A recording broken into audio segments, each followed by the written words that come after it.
Well, good morning, everyone. Thank you so much for coming in on a beautiful Thursday morning. We have this wonderful turnout and learning opportunity. We give thanks to Ellen, whose idea this was for this class. So thank you very much, and I look forward to sharing and learning with everyone. And that's how hard coming up with a class is. You just have to say, oh, I have an idea for a class, and there you go. So look at this wonderful turnout. So thank you very much. Does 11:15 to 12:30 work well for everybody? Is that a good time? I play March at 12. I told them I'll be there at 1. There you go. So it seems like a good time. We're experimenting with different times and seeing what works. So thank you, everybody, for coming in. I know a few people who would have come at 10. Yeah, 10. Early. Okay. Like 10 to 11:30. Okay. Great. Okay. So we can play with that. Yeah. I don't know that we need to take too long and go around the room and introduce ourselves. Everyone has name tags, so maybe we'll skip that part of it. But it's good to have the opportunity to learn together. And when I talked about offering this class, someone said, you can't talk about Jesus in the synagogue. If you can't talk about Jesus in the synagogue, where can you talk about Jesus, right? So this is really an opportunity to talk about Jesus from a Jewish perspective. Right? What does it mean to us? We certainly, all of us have grown up, with Christian friends, with Christian neighbors, in a Christian country. And what does it mean? What do we need to know? What are the implications? So hopefully all of you have in front of you my brief syllabus, which is how I hope to divide up the next few weeks. This morning we're going to talk about the world that shaped the Christian foundational writings. That's my code for the New Testament, and we'll talk about that in a minute. Next week, I'm hoping to do the birth, life, and death of Jesus. And then the third week, July 30th, the evolution of Christian theology, sort of after Jesus, right? Because as I like to explain to some of my non-Jewish friends, Jesus wasn't actually Christian, right? It's an important differentiation to make. Christianity is what followed thereafter. You know what? That's why I can't understand how it's so anti-Semitic the world is when Jesus was Jewish. Well, hopefully we'll get there, and hopefully we'll start to address that question. May I ask you a foundational question? Sure. As a rabbi, did you study Jesus in the New Testament in the seminary? It's a great question. So at my seminary in Cincinnati where I went, we had an entire semester on the Gospels. And I studied with Dr. Michael Cook, Rabbi Dr. Michael Cook, who I think claims to be or is the only rabbi with a PhD in New Testament literature. And at my seminary, they said it's important. Interfaith relations are an important part of the rabbinate. You better know what you're talking about. And so we had an entire semester on the Gospels. So a lot of what we're going to talk about today actually comes out of that class many moon ago. And the reading that I've done thereafter, because I find it an interesting topic. What about in the conservative seminary? Is there a... I don't know that they have a semester. I think they have some training. I don't know, in all honesty. So, before we dive in here, let's talk about terminology a little bit. So you heard me refer to the Christian foundational writings, not the New Testament. Why do Jews, or why should Jews, not call that book the New Testament? Richard. Because it alludes to the fact that it supersedes the Hebrew writings. Exactly right. One is obsolete, and this is the replacement or the successor to the prior writing. Exactly right. So New Testament implies that there's an old one, an outdated one, right? And a fundamental part of Christian theology, and we'll talk about it a little bit in a couple weeks, is this idea that the expression is replacement theology. That the Jews failed to live up to the covenant, and thus the followers of Jesus, let's call them Christians now, are the successors of the covenant. Because really the New Testament means new covenant. In Hebrew, the term for that part of the Bible is actually called the Brit Chadash. It's the New Testament, right? So that's why I won't typically, unless I slip of the tongue, call it the New Testament. We'll call it the Christian foundational writings. That's not to be disparaging toward Christianity, but merely to suggest I don't believe that the New Testament replaces the old one. It also, by the way, means when I refer to the Hebrew Bible, I don't call it the Old Testament. right? It's the Hebrew Bible or Tanakh. I think that, to me, the proper solution from our point of view should be the Hebrew writing of the First Testament and the Christian writing of the Second Testament. So put it in numerical Chronological order. Yeah. So 2 is after 1. Rather than new replacing old. All right, well, I like theirs and ours. So that's why the Hebrew Bible and then the other edition, the Christian foundational writings, aren't Hebrew. They weren't written in Hebrew. So they were written in Greek Latin. So that's another way, that's how I differentiate. The other thing you'll hear is I won't refer to him as Christ. Right? What does the word Christ or Christos mean? Savior. Right, Messiah or Savior. Okay? It's a political term, right? Mashiach, the anointed one. And to refer to Jesus as Christ is calling him that title. And as Jews, we reject the idea that Jesus was the Messiah, let alone Savior and all the other elevatory titles that are given to him. We reject that. And so Jesus is his Greek name. What was his Hebrew name? Yehoshua. Right? What is Yehoshua? Joshua. Right? His mother might have called him Joshi. I don't know. But right, Yehoshua. In Greek, it's Jesus. What sometimes you might hear him referred to is Yeshu. Anyone ever heard him referred to as Yeshu? Right? Yeshu. Yashki sometimes, which is sort of the Yiddishized version of it. Yeshu comes from the Talmud.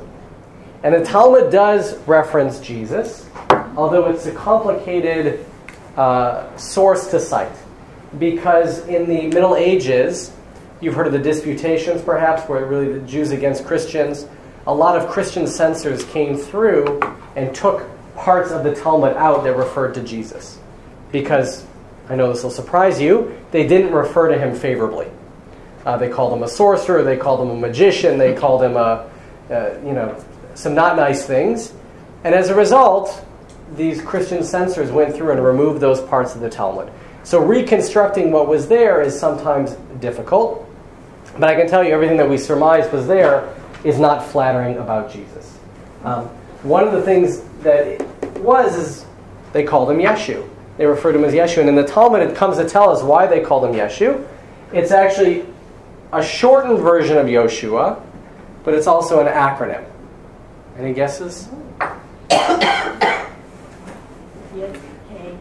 Yud, Shin, Vav. Yamach, Shemo, V'zichrono. May his name and memory be blotted out. Well, that didn't happen. So it's fascinating. Who else? Whose name do we talk about being blotted out? Haman. Haman, because Haman's related to Amalek. Right? And the Torah talks about Amalek. And it literally gives the expression, his name should be blotted out. And so the rabbis of the Talmud actually use that to refer to Yeshu and sort of did it as a zinger, because most people don't realize the acronym, may his name be blotted out. But Jesus wasn't considered malevolent. By whom? Jews? In the Talmud, so the Talmud, which was written 500 to 600 years after Jesus would have lived, they have nothing positive to say. They call him a sorcerer, they call him a magician, someone who leads people away from God. Malevolent, though, or just tricky? Well, for the rabbis of the Talmud, anybody who leads people away from God would be malevolent. is malevolent. Right? That's one of the most evil sins we can do, is to lead people away. Right? They say it's one thing for you to sin yourself, it's another thing to mislead people away from Jewish law and tradition. So, yes, they don't look upon him too favorably. So that's by way of language. So we can call him Jesus, you can call him Yeshu, you can call him Yoshua, but we don't refer to him as Christ. Right? Christ was not his last name. It wasn't Mary and Joseph Christ and their son Jesus. It's a title, a Greek title, Christos. So if we now come to sort of the significant moments of Jewish Christian What was their last name? It was, in this case, it would have been, the Christian foundational writings refer to Joseph as Joseph, son of David. Okay, so Ben David would have been their last name. So just working backward, for the sake of our conversation, because it's fascinating. If we look at some of the significant moments in Vatican relations, starting from now and working backward, right? What's the most recent significant moment in Jewish Christian relations? We're not responsible for killing them. Right, and where does that come out of? That's Vatican II. Okay, and I don't remember, it was 1960 something. 68? Sorry. Right? So Vatican II was a significant statement that comes out of Rome, right, in the Catholic Church, that comes to say that the Jews are not responsible for Jesus' death. Okay? I'm glad that they said it. It absolves us of 2,000 years of guilt that I'm sure all of us have been carrying around with us. But more than that, it's the anti-Semitism that comes from that idea. And of course, when we come to the title of this class, and this was not accidental, the title I chose, right, is His Blood on Our Hands. Obviously, that being an idea of guilt. There's water right back there, Sue, if you want to. You okay?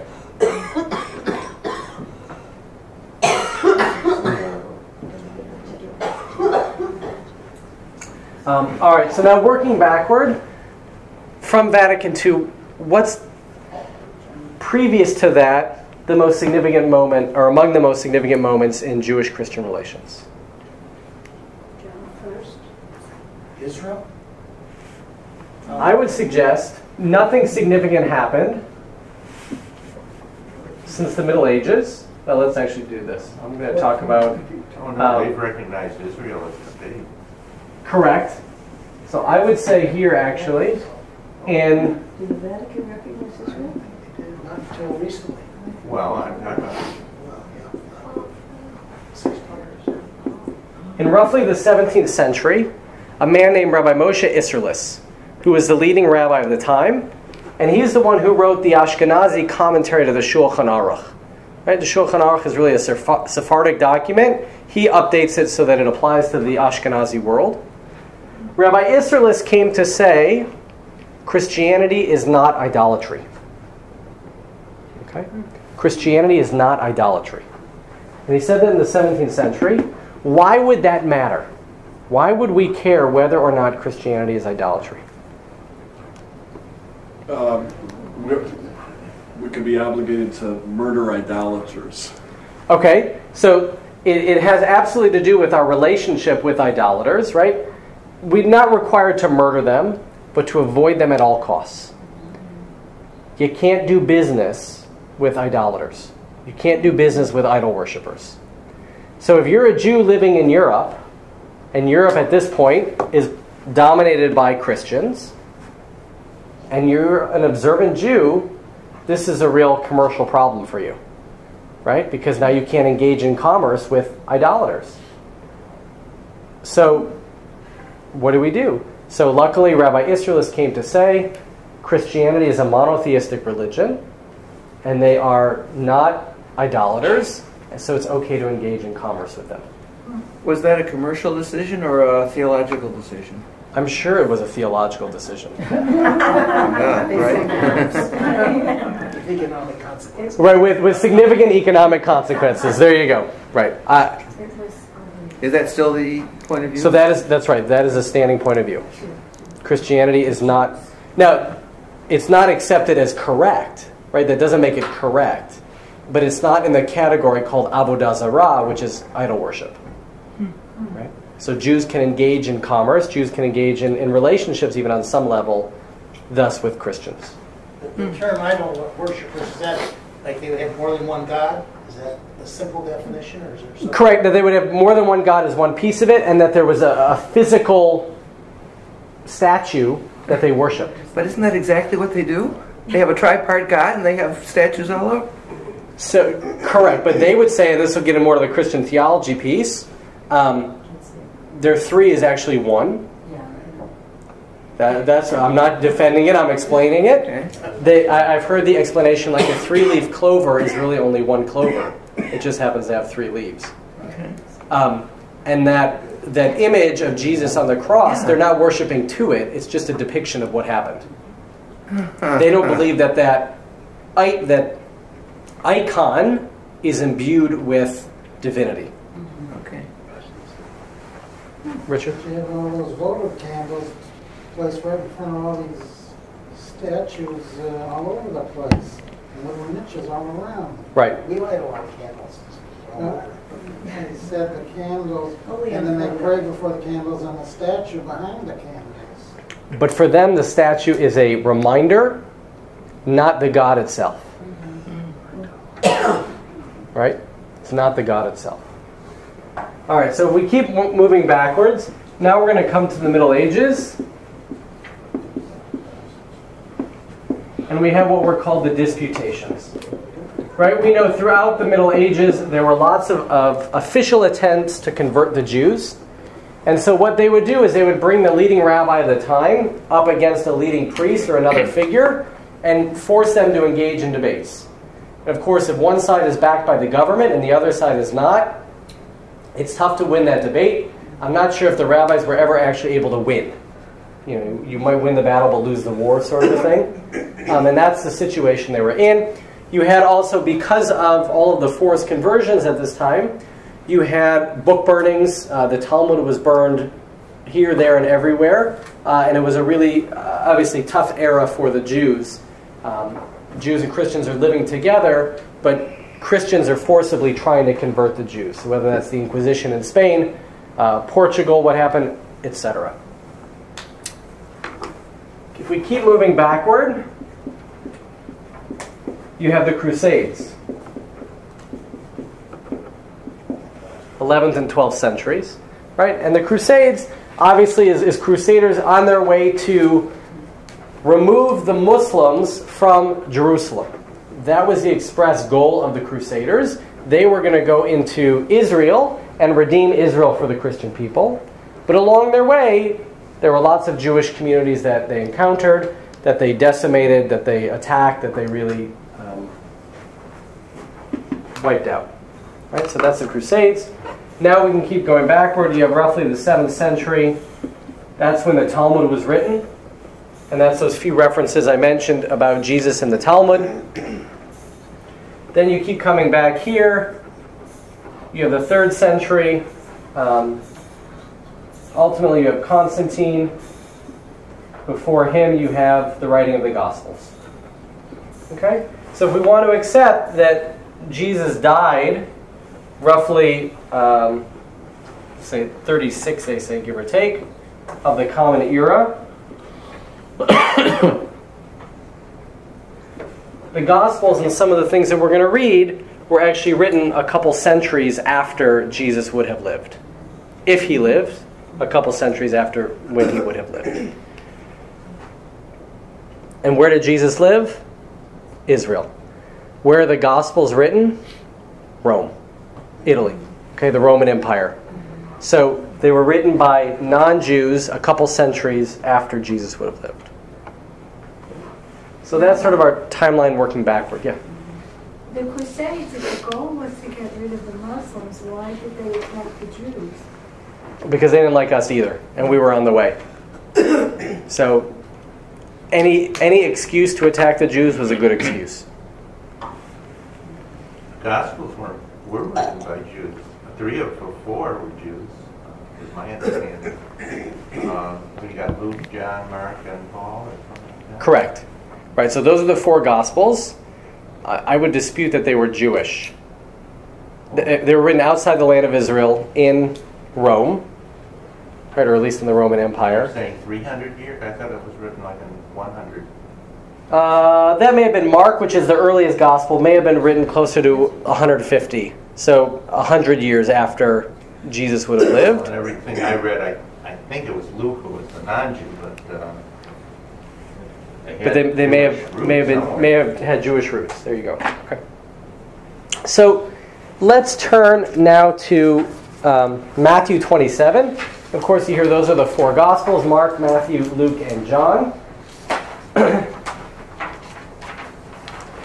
They give varying accounts, and we're going to spend a lot more time next week focusing on the four different Gospel writers and comparing and contrasting what the different Gospel writers said about the life and death of Jesus. But for right now, let's just do Matthew 27. Would someone mind reading? It's in English. Sure. Thanks, man. Pilate said unto them, What shall I do then with Jesus, which is called Christ? They all said unto him, Let him be crucified. And the governor said, Why, what evil has he done? But they cried out the more, saying, Let him be crucified. Right. So Pilate is not Jewish, right? He's the Roman prefect over Judea, and we'll talk about that in a minute. Okay. So who is? What's happening so far? He's being attacked, charged with some crime. Jesus is being charged with some crime, right? Who's doing the charging? The Jews. Okay. According to Matthew here, the Jews are the one doing the accusations, right? Doing the charging. Who's ultimately going to be forced to carry out whatever the result of the charges are? It seems like the Romans. Pontius Pilate in charge of the Romans, right? Romans who are in charge of the Okay? And what are the Jews calling for him to be? For Jesus? What are the Jews calling for the punishment to be? Crucifixion. Okay. Which was an ordinary way of death, punishment. Well, right, we can get to that, but ultimately, no piece of Jewish literature cites crucifixion as Jewish punishment. The Romans punished by crucifixion all the time. The Jews never did. But that's where we're going. Mel, do you mind keeping going? When Pilate saw that he could prevail nothing, but that rather a tumult was made, he took water and washed his hands before the multitude, saying, I am innocent of the blood of this just person. See ye to it. All right, I love the image, right? He washes his hands. You heard the expression, I wash my hands with it? Mm-hmm. That's where it comes from. So he washes his hands with it. He says basically, it's not on me. Not on me. Right. Yeah. Then answered all the Jewish people. His blood be on us and on our children. Well, I don't remember English. There you go. So we talked about the Vatican II absolving the Jews of the crime, so to speak. But here's why you see very clearly why the Christian communities for nearly 2,000 years have blamed Jews for the death of Jesus. So how did Vatican II deal with this? I mean, this pretty clearly points the finger at Jews, and it's the sacred writing for Christians. Right. So how did Vatican just do away with this concept? It's a good. I don't actually know the answer to that question. Well, they absolve the living Jews now of the crime, but I don't know what Vatican II made reference to what happened in the year 37. So it could have been that those Jews remained liable, but we're off the hook. We Right. So can't be our it should not fault. be anti-Semitism for us because we had nothing to do with it. Okay. Maybe commerce. Could be. I mean, it worked for us with them in the 17th century, so I don't want to be cynical, but I'm sure that had something to do with it. Right? Somehow money always has something to do with it. Okay. Mel, will you finish it up for us? Then he released Barabbas unto them, and when he had scourged Jesus, he delivered him to be crucified. And the soldiers of the governor took Jesus into the common hall, and gathered unto him the whole band of soldiers. And they stripped him and put on him a scarlet robe. And when they had plaited a crown of thorns, they put it upon his head, and a reed in his right hand. And they bowed the knee before him and mocked him, saying, Hail, King of the Jews! And they spit upon him, and took the reed, and smote him on the head. And after they had mocked him, they took the robe off from him, and put his own raiment on him, and led him away to be crucified. What a bunch of nice guys. Tough times back then. Yeah. This is Matthew said it doesn't mean it's true. Correct. interestingly enough at the Shrine of the Little Flower. If you ever stopped there, and we're the only ones who can read the Hebrew there. Yeah. And it says Melech HaYehudim, King of the Jews. There you go. And that's what was written Is that right? on the cross. Well, that was. Then get your ass out of there. That was I used to built by teach what's- there, There. I taught there. I Really? was a public school employee that serviced special ed kids at the shack for Wow. a number of years. I'm sure you were well aware of the history. What's the Hebrew outside? Very well aware of history. Yeah. HaYehudim. Right. That's what was written on the cross, King of the Jews. It's King of the Jews.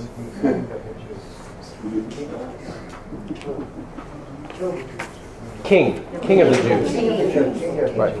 All right, so let's, if you'll flip to page 2 in your packet.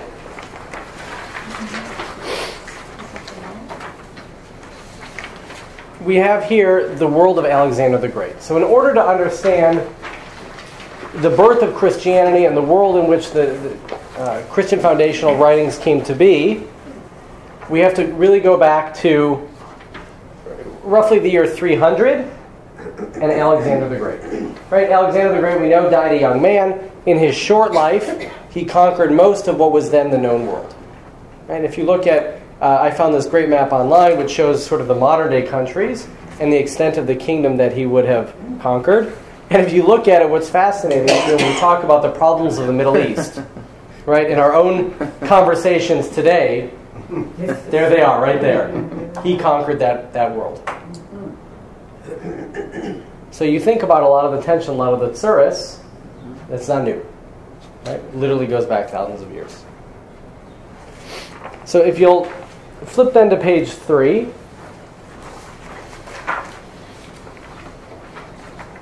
We have Alexander the Great died roughly 300 BCE. His kingdom was divided among his two generals, Ptolemy and Seleucus. Right? Ultimately, Seleucus gains control of Eretz Yisrael in 200 BCE. And if you want, you're welcome to look back on your map. But roughly Ptolemy and his kingdom was predominantly Egypt. Seleucus and his kingdom was predominantly everything east of there. Where was Seleucus, the general, and his children headquartered? Where was their capital? Syria. Syria. So have you ever heard the ethnic title Greek Syrians? Syrian Greeks. Right, or Syrian Greeks, and it's the same thing. That's who we're referring to. And where do we most often hear about the Greek Syrians or the Syrian Greeks? Hanukkah. The story of Hanukkah. Okay, because this is where it comes from. So in 300, Alexander dies, leaves the kingdom to his two generals, Ptolemy, who primarily controls Egypt, Seleucus, who controls everything else, sets up his shop in Syria. That becomes his headquarters.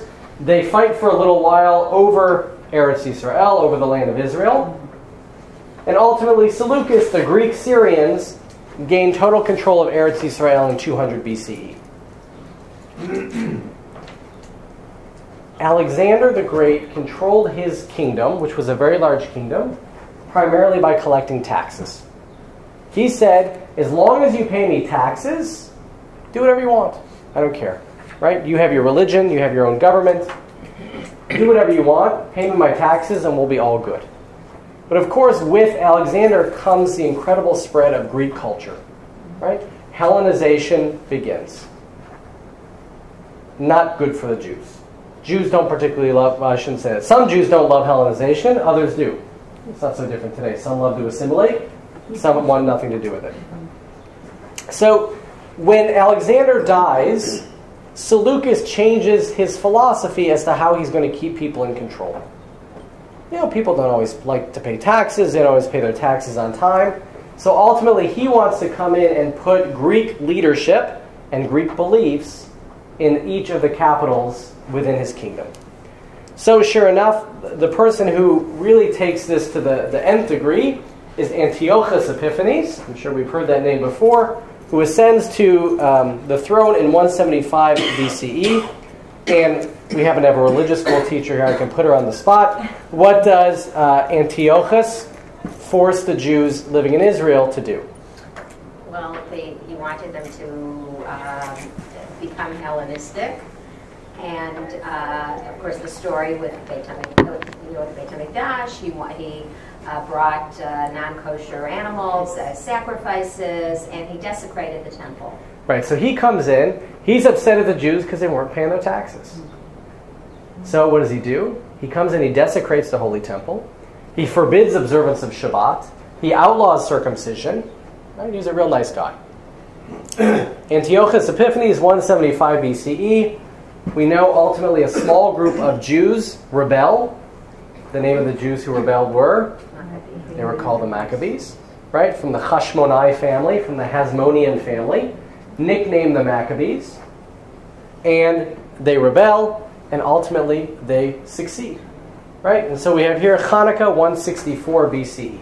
We're familiar with the story of Hanukkah. Yet the Maccabees were far from perfect. And we continue to see battles in Eretz Yisrael, in the land of Israel, between the Hellenizers and the anti-Hellenizers. Between those who want to assimilate into Greek culture and those who wanted to fight assimilation. Right? As it says in Ecclesiastes, Ein chadash tachat hashamesh, there's nothing new under the sun. It's the same fight we're having today. Finally, Jonathan the Hasmonean is appointed by Syria in 152 BCE as high priest, governor, and Judean military governor. So you'll notice, even though the Maccabees thrust off control of the Holy Temple by the Greek Syrians, they were still in charge. Right? The Syrians were still dominating the land. And ultimately, some 12 years after what we're calling Hanukkah, right after the rededication of the Holy Temple, you have a descendant of Judah Maccabee, Jonathan, who is appointed by the Syrian controllers, high priest, governor, and the military leader. Right? So you see Hellenization back in form, right? Back in style. Ultimately, the Maccabees continue in control of the land of Israel, both military control, governmental control, and also religious control, which is a problem for early group of people known as the Pharisees, right? The early rabbis. Finally, in the year 63 BCE, you see Hyrcanus II, the last of the Maccabee family, the Hashmonaim, is appointed Roman ruler of Judah. He's assassinated in the year 55 BCE, succeeded by Antipater the Idumean, which is a tough title. Right? Idumea was the part of the southern part of Israel, what we now call the Negev Desert. There were a group of people living there called the Idumeans. And so Hyrcanus is succeeded by Antipater the Idumean. The Idumeans were forced into conversion by the Maccabees. To Judaism. So the Maccabees forced the conversion to Judaism of these Idumeans. So they're Jews, but they're of Idumean origin. Well, you're not supposed to do that. Jews are not supposed to force. Oh, I guess it doesn't matter. Now, that's correct. You're right about now, but the Maccabees did it, right? And it wasn't that unusual for Jews 2,000 years ago to force others to convert to Judaism. You know, it becomes something you forbid when you're no longer in power. Right? When you're in power, there are all sorts of things that people do. When they're no longer in power, they start to realize how harmful those things are. So when Jews were in power, they forced conversions. When they lost power, they said, oh, that's not such a nice thing to do to people. We don't like it. All right. So that brings us to 55 BCE. Then we come to Julius Caesar's assassination, with a typo there. Assassination. Would someone mind reading where it says Julius Caesar's assassination? I'm in the middle of page 3. Julius Caesar's assassination in 44 BCE was followed by Antipater's demise by poisoning in 43.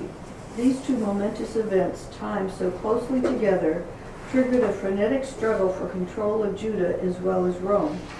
Immediately after Antipater's assassination, the Hasmoneans took advantage of the confusion in Rome to reassert their claim to the throne. Antipater's son Herod contested the Hasmonean coup, but initially was at a disadvantage. From the very brink of defeat, however, Herod escaped and through some skillful political maneuvering gained confirmation as king of Judea by the Roman Senate in 40. By 37, Herod had wrested control from Aristobulus, the Hasmonean representative, whom he ordered first crucified, then beheaded. According to Josephus, Herod also executed 45 Sadducean priests who had supported Aristobulus. So what do we know about Herod? He built Wow, nice guy. He built Masada. We do know that. Masada was one of his desert fortresses. He was a big builder. He rebuilt. He expanded the temple. He was a massive builder everywhere in Israel. Right. And he wasn't really 100% Jewish. So good. So let's take those 2 points as separate points because they're both excellent points. If you go throughout Israel, you're always hearing about Herodian stone. Herod was an unbelievable builder. He wasn't afraid to enslave people and help them build. So when we talk about the Holy Temple in Jerusalem, you know, here we have Rabbi, right, the Temple Mount. And on the Temple Mount, use a different color, King Solomon built a temple, right? We know that that temple was ultimately destroyed on Tisha B'Av, which is coming up not this Saturday night, but next Saturday night. On the 9th day of the Hebrew month of Av, King Solomon's temple was destroyed in 586 BCE, some 2,500 years ago. Right? So it gets destroyed. About 40 years later, 50 years later, the Jews return from Babylonia and rebuild the temple. Whatever that looked like, okay? They rebuild the Holy Temple. I'll stick with rabbinics and not drawing. They rebuild the Holy Temple, and that serves well and good for about 500 years. Then King Herod comes.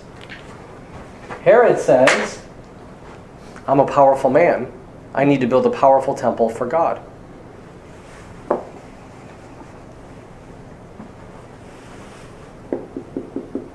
Creates a wall over here. A platform over the top here. Fills this all in with dirt.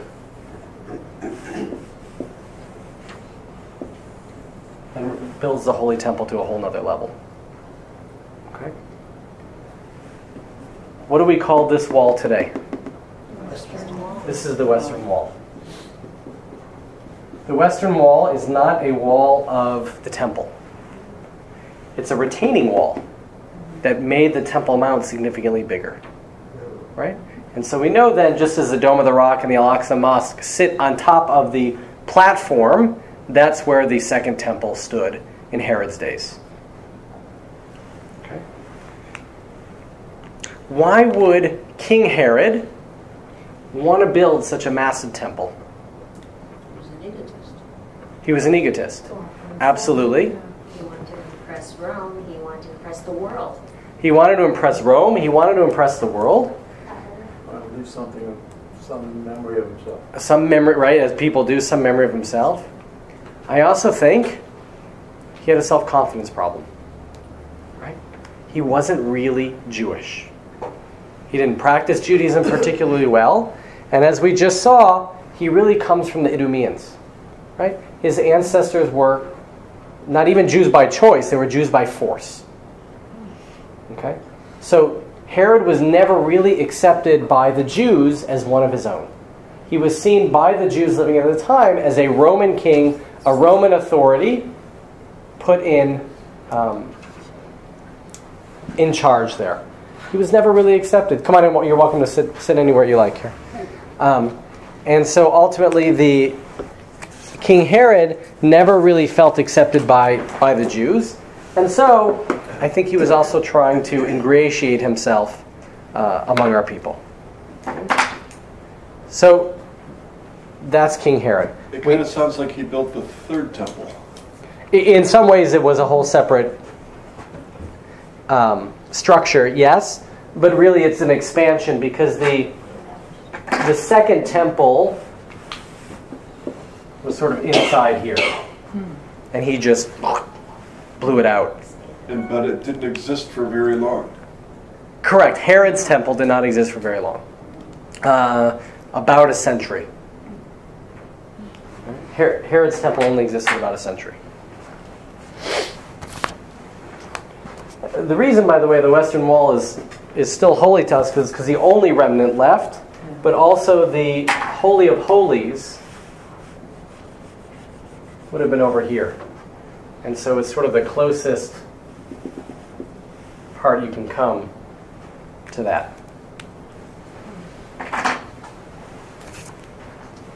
All right, questions, comments, concerns so far? All right, we're having a fun tour of history here. What else do we know about Herod? Pardon me. We know that he was a descendant of forced Jews. Right? He was a Roman king installed over the Jews. We also know that he was Meshuggah. Right? He was Meshuggah Lagamri. I mean, just entirely crazy, paranoid. Thought everybody was out to get him. You see, he came in, he killed this guy, he killed that guy, he killed 45 priests, right? He was not a nice man, King Herod.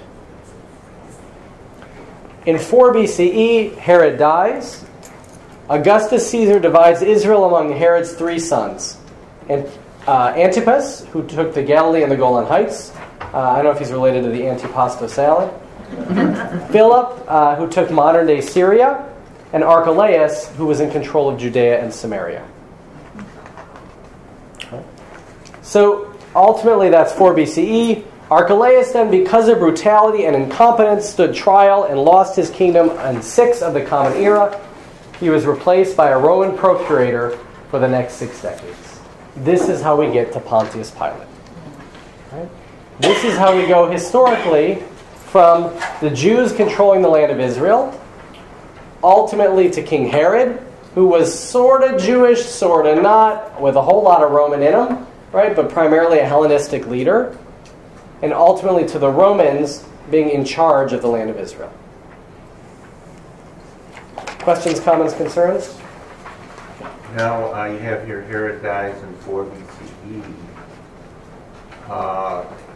Wasn't there something in the Christian foundations that Herod had anticipated the birth of this baby Jesus? Correct. And he was all paranoid about it, or is that just... That's correct. So, and we'll look at it. Well, Did it really happen is a tough question, but that's certainly what the Christian foundational writings suggest. Herod plays a significant role in the birth story of Jesus. And we'll take a look at that next week. But that's why when we talk about Jesus, there was no year 0, first of all. Right? And if Herod died in 4 BCE, and Herod is connected by the Christian foundational writings to the birth of Jesus, Jesus must have been born around 4 BCE. Right? Because exactly as you're saying, Herod plays a role in the birth story. So they think Jesus would have been born in roughly 4 BCE and died probably around 36-ish of the Common Era. This is your question? Well, I want to know the validity of Herod. I mean, we know Herod did all this building, but is there anything to suggest, if it weren't Jesus, that some king of the Jews would be born around that time, that he was paranoid about that? We can substantiate Herod very well. Right? He exists in all sorts of Roman texts. We and put this past him if that word got out, that this was anticipated. Correct. The question you're asking... Or a similar story. The question you're asking, which is a challenge to his authority. Right. And then did he in fact order deaths of newborns or something? Right. So it's a phenomenal question that no one really knows. We know that he was paranoid. That we have historical evidence of. He was a builder. Right? We know that he was a builder. We know that he died roughly 4 BCE. Did Herod really know that Jesus was about to be born? That we only know of from the Christian foundational writings. I can't say that it's not true, but typically scholars won't justify something of history unless it's corroborated by multiple sources. How did he know he was going to be born? He was no prophet, Navi, from the old school. He was a maniac. He was cuckoo. And how would he know that, unless it was the paranoid aspect of his life, that he was afraid that someone would rise up against him and take over? Yeah, so was there other evidence of that in his ruling? Herod was constantly paranoid that somebody else was going to come in and try to take his own throne. He killed his own kids because he was paranoid about them taking over. Before he leaves, can we vote if you want it from 10 to 11:30? No, I don't think we're going to change this class because we not committed, this class. but for future class courses down the road. All right, so we're on page 4. Would someone mind taking that text at the top? You'll see that a lot of these quotations come from one particular book, The World That Shaped the New Testament. It's a wonderful book. I recommend it. Would someone mind reading top of page 4? Because the land in the hill country was marginally productive and rainfall unpredictable, the Roman taxes were burdensome. Droughts or insects often drove the small farmer into indentured service to larger landlords, causing him to forfeit his property and often forced him in desperation to turn to robbery for survival. Indignation festered against rich landlords, tax collectors, and Roman administrators. The times were ripe for prophetic figures, promising divine deliverance from the heavy burdens, or even for revolutionary leaders who dreamed of liberating Judah from Roman rule. That, in a way, answers his question. Though they were tough times. Right, you saw it what we read earlier. Leader after leader was being assassinated, was being killed. There was incredible political instability. Whenever there is instability, you typically have a major superpower who comes in and fills the vacuum. We know that from our own times. Mm-hmm. Right? So here in this case, it happened to be the Romans who came in and filled the vacuum. And the Romans, by and large, could care mostly less about what the Jews did religiously, as long as we paid our taxes on time. Okay? Which we had a problem because all of these different leaders that we had talked about, whether it was Antiochus Epiphanes, right, whether it was King Herod, they were constantly raiding the temple treasury. So our money was being depleted regularly by these kings. And you can imagine how much money that would have cost in order to build a structure like this. Right? So the temple treasuries get drained, there's very little money. The Romans come in, they've asserted their authority. They want their money. It's not happening. In addition, times are tough, right? I always joke, my food grows on the cellophane tree. I go to Kroger, I go to Meijer, it magically appears. Any time of the year, I can get apples. Any time of the year, I can get broccoli, and it's there waiting for me. I can get organic, I can get that, right? Anything I want, it's there. Obviously, if you're connected much more to the land, you're dependent entirely upon the rain. You're dependent upon a lot of factors. And so if you have heavy Roman taxes, you couple it with marginally productive and unpredictable rainfall, okay? And things are ripe for change. Things are ripe for fear.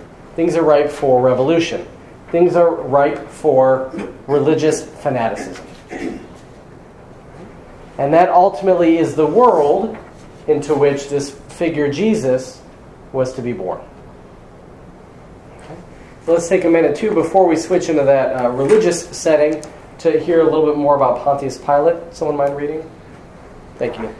Under the cover of darkness, Pilate, the procurator from 26 to 36 Common Era, whom the Gospels link with Jesus' trial, sneaked Roman troops into Jerusalem bearing standards inscribed with Roman images. Pilate's senseless act was a blatant violation of the first commandment banning the manufacture or worship of any graven image. Although the resistance was passive against Pilate and the Romans, it reflected the depth of anger at Pilate's sacrilege. Pilate later humiliated the Jews when he seized funds from the temple treasury. Taking the Jewish protest as provocation, Pilate acted decisively, killing some Jews and imprisoning others. Finally, in 36 Common Era, Pilate was recalled to Rome after ordering an attack on a group of unarmed Samaritans on a pilgrimage to Mount Gerizim. So, Pontius Pilate, is he a nice guy? No. Right? He was a tough figure. He's the one who's in charge of Jerusalem at the time Jesus would have lived. All right, questions, comments? That's sort of the political global view of what was happening. All right. So let's switch to now what was happening on the ground among the Jews. All of this, by the way, this conversation is going to set up our conversation next week, which will talk about the birth, life, and death of Jesus, and will help us contextualize his relationship with others, the birth story and the death story as well. Page 5. Would someone mind reading from the top? Josephus, in his account of Jonathan, the Hasmonean leader, who assumed the office of the high priest after the death of his brother Judah, as follows. Now at this time there were 3 schools of thought among the Jews, which held different opinions concerning human affairs. The first being that of Pharisees, the second that of Sadducees, and the third that of Essenes. As for the Pharisees, they say that certain events are the work of fate, but not all. As to other events, it depends upon ourselves whether they shall take place or not.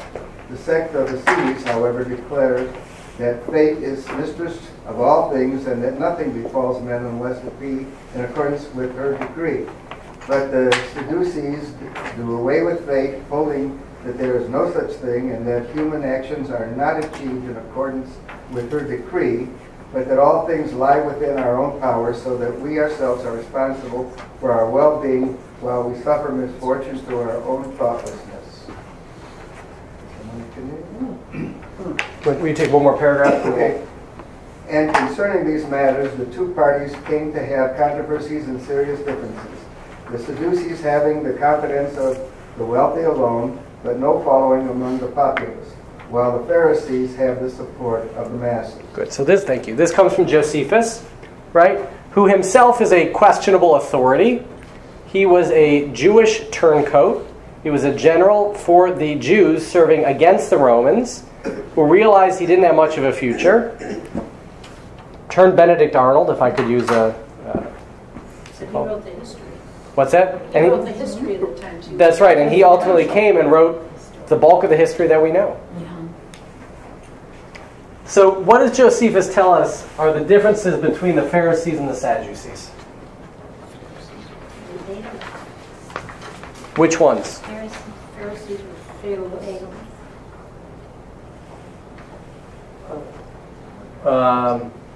I'm going to say, you see it says some events are the work of faith, but not all. Yeah, something page 6. No, the Essenes. Essenes, right. 7 controls everything.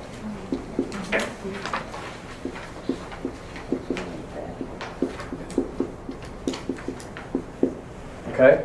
So some things, yes, I put it, you'll see there's a big table on page 6. Since Richard just outed me, we'll go there. If you look on page 6, what you have are the major differences between the Pharisees and the Sadducees. The Sadducees were the priestly class. These were the people who ran the Holy Temple. Now what's fascinating about them is that by and large they were the ones who bought into Hellenization the most. They had the money. They had control of the taxes that came in, the temple treasury. They had the money. They were the ones who were able to adapt Hellenistic culture into their lives. So ultimately, the Sadducees are primarily the priests and the aristocrats. Their big focus was on the priestly obligations, right? It was all about temple service, all about the Holy Temple. You couldn't connect to God but through the Holy Temple. They were, you see going down the column, they were in favor of the Hellenists. They were somewhat opposed to the Asmoneans, right? They did not believe in the afterlife at all. Once you died, that was it. Okay? And ultimately, there was no such thing as an oral Torah, only the written Torah. Because, by the way, who were the most important people by their point in the written Torah? Themselves. Right. So they loved it. They thought it was the best thing ever. Okay? You could say the best thing is sliced bread, but it might be an anachronistic term. Okay. If we come to the Pharisees are the early forerunners of the rabbis. They were among the common people. They believed you could access God not just through the Holy Temple, but through study of Torah. How did one become a priest, by the way? A Kohen? You're born into it. That's right, you're born into it. How did one become a rabbi? Study. Okay. Anybody could become a rabbi. Only those born into the right lineage could be a priest. So the Pharisees, what is the Hebrew perushim? What does it mean?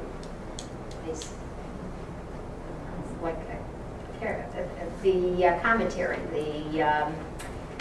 Now we use it right as a commentary, but really it comes from the word to separate.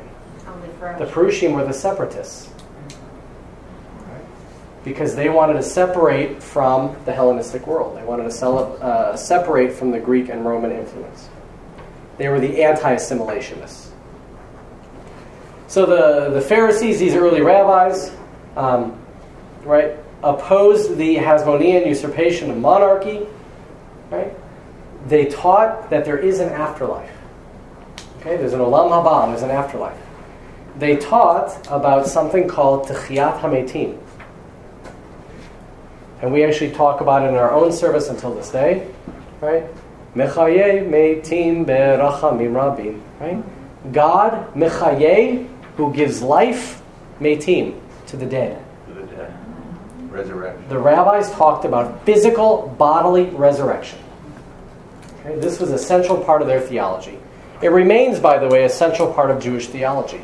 When Mashiach comes, right, it's not, from my reading, it's not sort of a night of the living dead where we all stand up and walk around that way. We actually tunnel to Eretz Yisrael, and there our souls are reunited with our bodies, and we all live happily ever after there in Eretz Yisrael. Which is why, by the way, what's the most expensive place to bury in the world? Mount of Olives. Why? Because they'll be the first ones who know that the Messiah is there, the first in line to reconnect with their soul and be resurrected. By the way, it's not always the most expensive. Oh, is that right? It's on the political situation. Ah, there you go. So resurrection, a central part of Jewish theology. So next week when we talk about the death of Jesus and this whole idea that he was resurrected, wasn't such a foreign concept 2,000 years ago. You know, we don't particularly like to talk about it in good company today that Jews are big believers in resurrection, but we are. Right? We sing about it 3 times a day as part of our liturgy, every day. And so this idea that Jesus might have resurrected after he was died, you know, was not such a foreign concept, especially if you're trying to, you know, preach to the Jews, right? And not just any Jews, but the Pharisees, right? The early rabbis. So Resurrection High School could have really been a yeshiva. That's right. Yeshivat Resurrection. And of course the rabbis, where they differ from the Sadducees, they believed in the oral Torah. It doesn't really talk a whole lot about the Essenes. Josephus does elsewhere. But if you'll see in the column, the Essenes were these crazy people who said, enough with all y'all, we're going off to the desert. And they created this whole spiritual world where they actually were opposed to any sort of physical joy, any sort of physicality. Okay? They rejected intercourse. And so here's a big surprise, they died out. Right? No one replaced them. But you know, you hear some connection sometimes between early Christians and the Essenes. Some think that maybe John the Baptist was somehow connected with this Essene movement. But ultimately these Essenes are these crazy people who live out here in the time. And then sometimes you hear about a fourth category of Jews living in Eretz Yisrael at the time of the Roman occupation, and that's the Zealots. The Zealots were the people who say we have to fight Rome, fight Rome, fight Rome. Ultimately, Rome came in. The Zealots retreated to Masada, right, Herod's desert fortress, and they were the ones who died on Masada. They were called the Zealots. So you had here these 4 groups, the Pharisees, Sadducees, Essenes, and Zealots. We said the Zealots primarily died on Masada or were carted off to slavery in Rome. The Essenes mostly died out as this unique community. By the way, probably the Dead Sea Scrolls were produced by the Essenes. Okay. The Sadducees ultimately lose out. When the temple is destroyed in 70 of the Common Era, you don't need them anymore, right? And not only that, but a lot of them were actually killed because they were in the temple when it was destroyed, leaving the Pharisees, the early rabbis. Right? So history is written by the victors, whatever the expression is. Right? That's the Pharisees. But when it comes to the story next week of the birth, life, and death of Jesus, we need to be familiar with how the Romans got to be, which we've talked about today. We talked about sort of the political and religious climate of the time. We're going to hear some about the tension between the Pharisees and the Sadducees, and who these people were, and why that tension, and why the discord and the abject poverty and sadness that existed during that time, how it all comes together to produce Christianity as we know it today. So let's wrap up if we can. The bottom of page 5.